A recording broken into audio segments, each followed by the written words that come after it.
السلام علیکم ورحمۃ اللہ وبرکاتہ۔ الحمد للہ وحدہ والصلاة والسلام علی من لا نبی بعد، اما بعد۔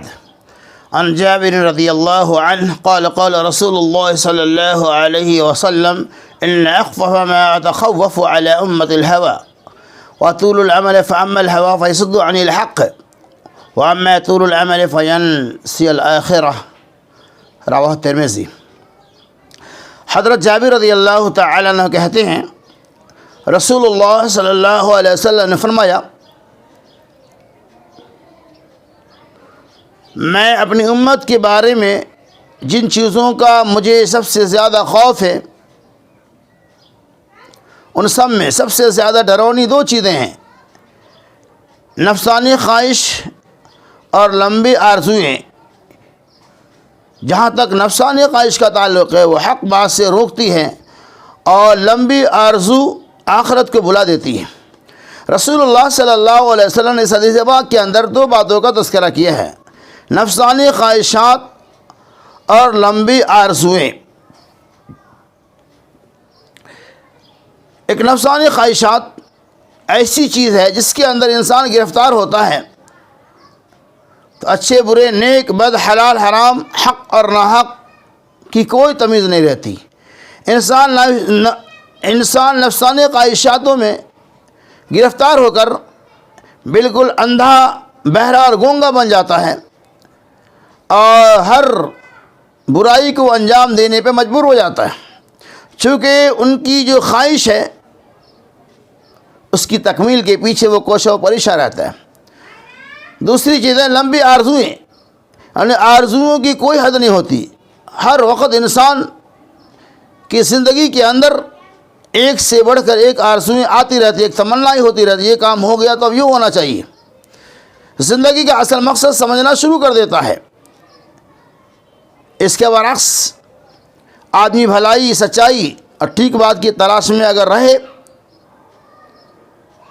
تو اسے آخرت کی زیادہ فکر رہتی ہے، لیکن نہیں، آج لمبی چوڑی آرزوئیں اور تمناؤں کو قائم کر کے ہم نے آخرت کو بھلا دیا۔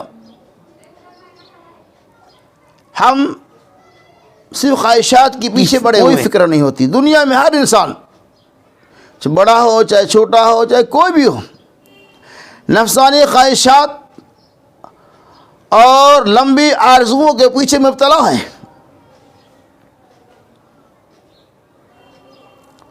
ایک طالب علم جو علم کو حاصل کرتا ہے، جن کی ذمہ داری ہے کہ علم کو سیکھے اور علم کو دوسروں تک پھیلائے، مگر نفسانی خواہشات اسے علم سے روک کر کھیل کود کے میدان میں لگا دیتی ہیں، اور وہ علم سیکھنے کے بجائے، حفظ قرآن کے بجائے، کتاب و سنت کے اوپر عمل کرنے کے بجائے، تعلیم حاصل کرنے کے بجائے، اپنے استاد کے ادب و احترام کرنے کے بجائے، وہ شیطانی شکنجہ میں مبتلا ہو کر خواہش نفس کی اتباع کرنے لگتا ہے اور نفس کا وہ غلام بن جاتا ہے، جس کی وجہ سے اب دیکھتے ہیں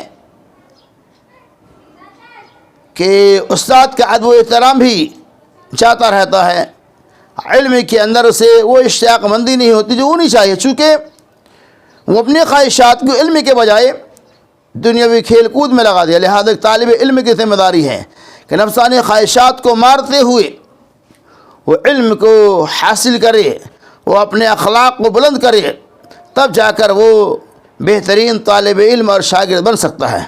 لیکن نہیں، شیطانی شکنجے میں مبتلا ہے۔ شیطان ہمیں مختلف آرزوؤں، مختلف خواہشاتوں کو اپنا غلام بنا کر ہمیں حق بات سے روک دیتا ہے، اور جو باطل راستے ہیں، جو غلط طریقے ہیں، ہم اس کے طرف متوجہ ہو جاتے ہیں۔